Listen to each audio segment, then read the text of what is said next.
Bonjour, hello, and welcome to all you wonderful prospective French A-level students. I'm Mr. Green, I'm Head of French at Saltash, and this little presentation is going to take you through the French course here at Saltash, what you can expect to study, where that study might take you, and also why you should definitely think of choosing French with us. Let's start with an outline of the course itself. So we use AQA board at A level, and you'll see that you need a grade 4 or above at GCSE to join the course. Now that should definitely be within the scope of the majority of you. It's quite nicely balanced with 6 topics in year 12 and 6 in year 13, plus the study of a film and a book. Now I'm going to go into more detail about those in just a moment, but notice that I mentioned that grammar work is going right back to the basics. This is because we often have some GCSE students saying that they don't think their grammar's up to scratch for A level. Well, don't worry, we're going to go back in year 12 right at the beginning, and we're going to cover nouns and verbs and tenses so that you're absolutely right on top before the course even gets going. So skip forward a couple of years and this is how you'll be assessed. 3 papers. The first one is worth 50% and you'll notice that you can actually have control of the listening track. Now that's a huge benefit because it means you can go back and listen to some things that you think you might have missed. Paper 2 is a written exam for worth 20%, and here you're going to write 1 essay on the film and 1 on the book. Of course, you'll have had lots of practice beforehand on this. And then finally, paper 3, the speaking exam. And it's got 2 parts. The first part is about your independent research project, and I'll mention that in a second.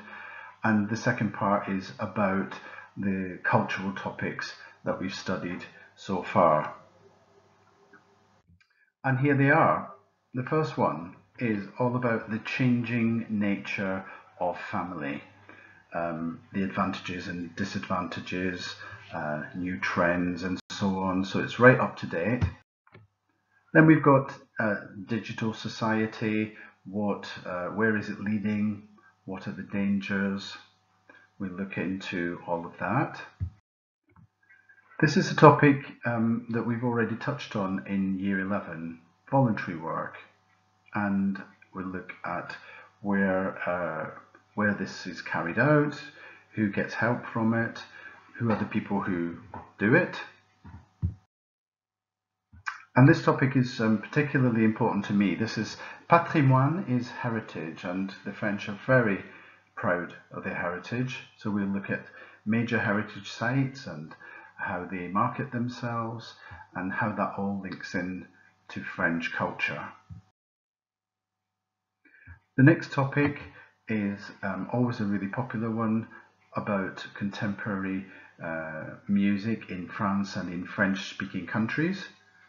And as you can imagine, there's some fantastic artists and songs to be discovered out there, and we'll look at those and also look at the threats to this kind of music and how it's being tackled. Le septième art, well, this is how the French sometimes refer to cinema because, well, it is an art form. So we'll look at French cinema from its beginnings right up to the current day. And this is something that you'll have seen on the news and in newspapers. Unfortunately, it's all too topical, the benefits and also some of the problems of living in a multicultural society. This next topic is about those people who are marginalised, either through age or religion, what's being done for them, what are our attitudes towards them. Then there's a topic all about crime and punishment in France, the criminal system, attitudes towards crime and so on. And this topic is, well, mainly directed at you, les ados, teenagers, and their involvement in politics. What do you think about politics? What do the French youngsters think about politics?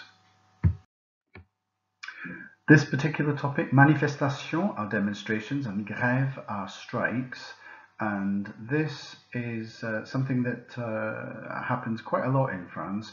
We'll look at why, what are the attitudes towards these strikes and these protests, and the role of unions in all of this. Then we have politics and immigration. So really big topic of discussion in France as it is here, but France has its own peculiar problems with immigration, and how are they treating racism? What does that look like in France? So really interesting, relatable topics. Now, coming on to the book that we will study, it's called Asakubi, which literally translates as a bag of marbles. It came out in about 1973, and it was instantly a classic, a huge bestseller, and it tells the story of its author fleeing Nazi-occupied France. It really is a fantastic read. And another classic is the film that we're going to be looking at, La Haine. It's again, it's a few years old, for about 20 odd years old, but it's really viewed as a classic, and it's got 100% on Rotten Tomatoes, so it must be good. Now, the project that you're going to study is all down to you. You do this in year 13 and you choose anything that interests you from the French speaking world.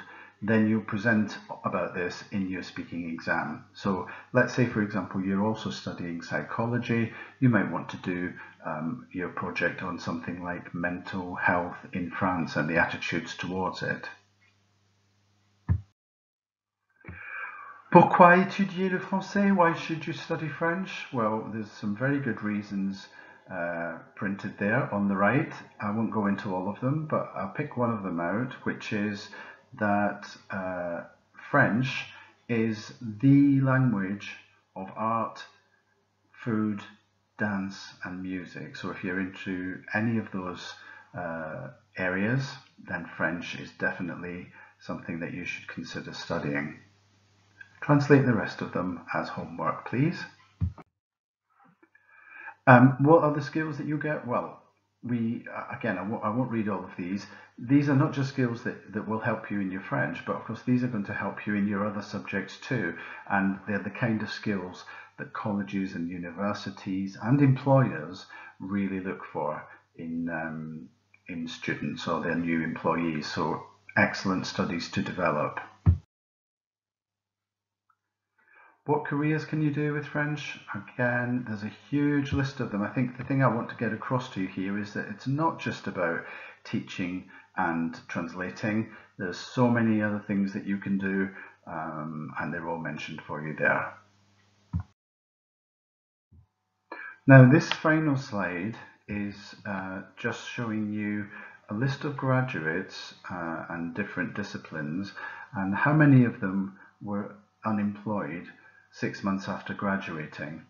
And it might surprise you to see, as I scroll through, that in fact, although there are some brilliant disciplines there like psychology and engineering, French actually comes out above them in the list. So only 1 in 20 or 5% of French graduates didn't have a job 6 months after graduating. And I'm sure you'll agree that's a really good figure.